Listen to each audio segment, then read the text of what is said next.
Nathalie, comment est-ce qu'on passe d'une vie de noctambule à une vie de compétitrice en course à pied? Alors déjà, j'ai pas arrêté ma vie de noctambule, je fais toujours autant la fête. Mais c'est vrai qu'à un moment, j'ai eu envie de faire autre chose que d'aller dans les boîtes de nuit, d'avoir une vie un petit peu dissolue, de faire le pilier de bar. Et puis un jour, j'ai eu l'occasion de parcourir, de faire le marathon dans le désert du Chott. Et puis, c'était plutôt un semi-marathon, c'était dans le désert, c'était en Tunisie. Et j'ai trouvé ça superbe, magnifique. C'était un désert salé. On voyait la mer à l'horizon, ce qui n'était qu'un mirage, mais c'était magnifique. Et puis après, j'ai eu envie de faire autre chose. Le désert m'avait beaucoup plu, attiré. Et puis, en allant sur Internet, j'ai vu le mot marathon des sables. Et j'ai trouvé ça magique et je me suis dit, je veux le faire. D'accord. Alors là, il faut que tu nous expliques quand même ce que c'est, parce que là c'est au-delà d'un marathon, non? Alors, le marathon des sables, c'est une course par étapes. C'est 250 km en autosuffisance. Donc c'est pas un marathon? Non, c'est pas. On appelle ça un marathon, mais le terme marathon est le terme générique, c'est-à-dire que c'est au-delà de 42,195 km. C'est une course en fait par étapes, en autosuffisance, dans le désert. C'est-à-dire qu'il n'y a pas de ravitaillement? Il n'y a pas de ravitaillement, uniquement en eau. On porte sa bouffe sur une semaine, donc il faut gérer au mieux son sac. Et moi, c'était plutôt le côté organisation qui me plaisait. C'était essayer de faire tenir 8 kilos de nourriture dans un petit sac que je peux porter tout en courant. Donc ça me plaisait bien. Mais comment on peut faire 250 km en courant quand on n'est pas une athlète de haut niveau? Alors déjà, on court pas tout le temps parce que par moments, on ne peut pas courir dans les dunes, hein, c'est assez dur, déjà on s'enfonce. Et puis j'avais quand même suivi un entraînement 6 mois où je courais 80 km ou même plus, 100 km par semaine avec un sac dans Paris. Je courais le long du périph', ce qui était une connerie énorme. Le long du périph'. En fait, lors de l'entraînement pour ce marathon, je crois que j'ai fait pas mal de conneries au niveau de l'entraînement, puisque je pensais qu'il fallait accumuler de la distance, courir toujours au même rythme, alors que c'est totalement faux. Il fallait plutôt faire des exercices en fractionné et puis varier les rythmes. Mais c'est pas grave, puisque au terme de l'entraînement, j'ai pris le départ. Et surtout, je l'ai fini. Bon, j'ai fini quand même avec une belle guirlande d'ampoules. J'en avais 10. Combien d'heures de course? D'heures, je m'en souviens plus, ça devait être 66 heures. Mais on dort, il y a quand même un bivouac. C'est vrai que c'est un bivouac avec, à l'époque, c'était des tentes en toile de jute. Alors quand il y avait une tempête, il y avait tout le sable qui nous tombait dessus. C'était assez drôle. Et puis une fois de toute façon qu'on est dans le sable, qu'on est complètement, imprégné de l'atmosphère, on oublie les douleurs, les souffrances. Dans une sorte de mouvement perpétuel, quoi. Tout à fait, ouais. Mais c'est vrai. Et psychologiquement, alors ça apporte quelque chose? Ah oui, parce que psychologiquement, j'étais dans une tente avec 2 gars de chez Renault, j'étais avec un couple d'Allemands, avec des gens super sympas où on s'est tous, soutenus. C'est vrai que les 2 premiers jours, ça a été horrible puisque j'avais pas pris de guêtres. Et le sable, en fait, remplissait ma chaussure. Et j'ai fini en chaussettes. Hein. Je ne sais plus comment faire. J'avais des ampoules énormes. C'était vraiment des voilà, donc en fait, ce que tu nous dis, parce qu'après, tu as fait plein d'autres courses. Ça fait 6 ans maintenant que tu fais. Ouais, j'ai commencé en 2004. Ouais, c'est ça. Ouais. Voilà, donc tu racontes dans ton livre toutes les rencontres que ça a occasionné, parce qu'on a plutôt l'impression que la course à pied, enfin l'ultra-fond, c'est un sport solitaire, mais pas du tout. Ce sont des cordées sans cordes, mais il y a quand même des liens entre les gens. Ah ouais, il y a un esprit très convivial, il y a un esprit de partage, ce qui est une des valeurs quand même essentielles du sport. Oui, parce que moi, surtout, j'ai rencontré mes meilleurs amis, ma meilleure amie Françoise, Antoine, dont je raconte l'histoire dans ce livre, Cathy, inséparable Cathy qui m'a fait découvrir Surtout la montagne, parce que moi je courais plutôt dans la campagne, et c'est Cathy qui m'a amenée sur le chemin de la montagne, oui. Et après, ensuite, parce qu'après je suis allée courir au Népal, et donc j'ai découvert d'autres horizons. Cathy est un personnage très, très attachant dans ton livre. On s'aperçoit qu'on peut pratiquer ce genre de sport et avoir des faiblesses personnelles, avoir des fêlures, être fragile. Et c'est ce qu'on découvre un petit peu, c'est que beaucoup de gens qui s'adonnent à ce genre de sport ont des fragilités et ils y trouvent certainement leur compte. Cathy, c'est simple, elle voit double et elle pèse... elle voit double. Elle voit double. Ah bon, elle voit double. Elle voit double. Elle souffre en fait d'une maladie depuis son adolescence. Mais elle court, elle fait de la montagne, et surtout elle n'est pas grosse, elle pèse 40 kilos, donc elle n'arrive pas à s'alimenter. Et je l'ai rencontrée au défi Loisan. On a fini ensemble, elle n'arrivait pas à descendre parce qu'elle ne voyait pas grand chose, du coup je l'ai aidée. Puis après on s'est entraîné pour moi l'UTMB et puis elle la CCC, et ensuite on a continué nos entraînements ensemble. On s'est retrouvés toutes les deux avec Claude qui est sur la couverture, qui est l'autre, la troisième en fait du trio. On a fait la petite trotte à Léon, et là c'était génial quoi. On était 3 nanas. Alors là on est carrément dans la montagne. Raconte-nous la petite trotte à Léon, parce que c'est quand même... la petite trotte à Léon, alors ça c'est quelque chose vraiment d'extraordinaire, puisqu'on était 3 nanas. Claude était l'orienteuse, moi je portais le matériel, donc j'avais un gros sac 10-12 kilos, et Cathy c'était la bonne copine qui avait accepté de venir avec nous, sachant qu'elle n'était pas du tout sûre de pouvoir terminer, et il s'est avéré qu'au départ le maillon faible c'était moi, puisque j'étais pas du tout en forme. Claude a commencé à être un petit peu à se demander avec quelle équipe elle était partie. Et c'est vrai qu'au début, moi j'ai eu un petit peu de mal à démarrer. Et puis au fur et à mesure, j'irai du périple, parce que c'est quand même un périple.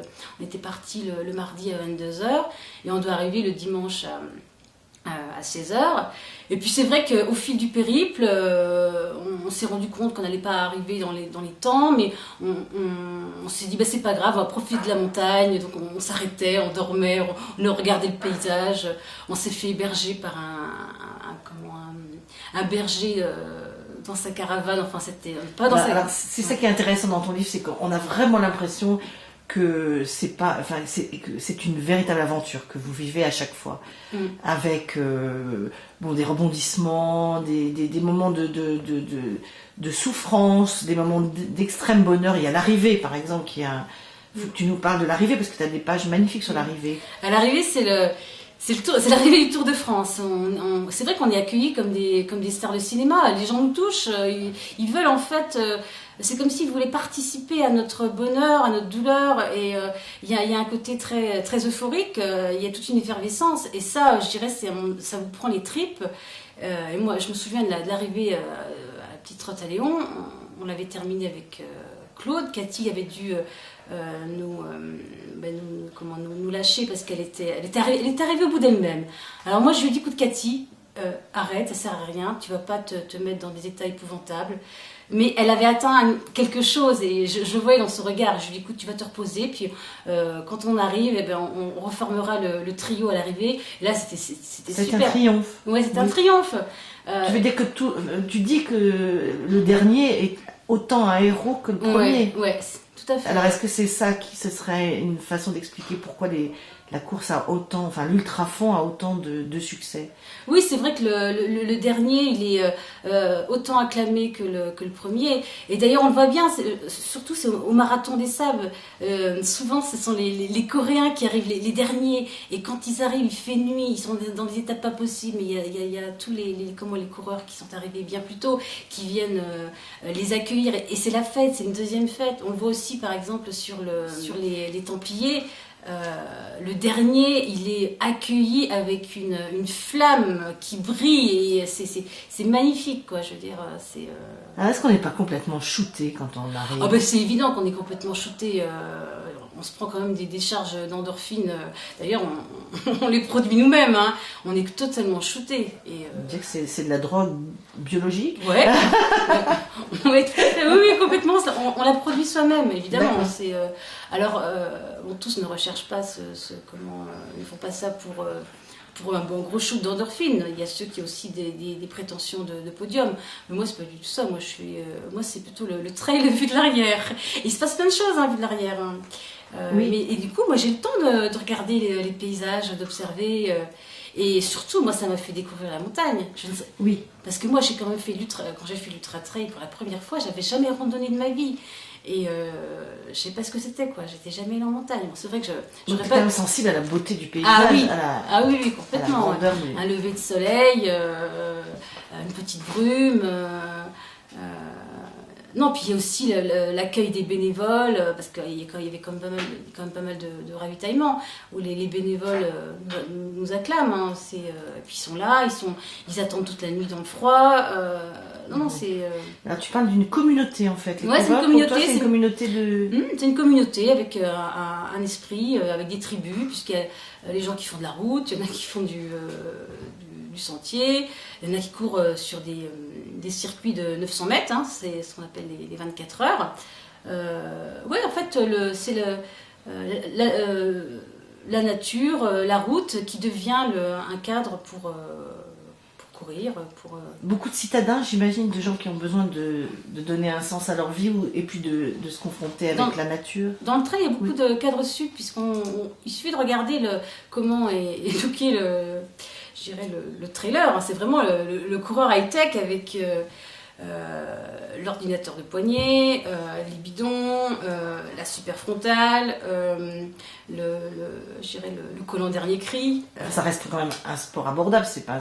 Ah oui, ça peut devenir très très cher parce que après quand on commence à pratiquer, à vouloir faire des courses par étapes, faut quand même avoir du bon matos, si on le fait en montagne, une Gore-Tex, c'est pas donné. Hein.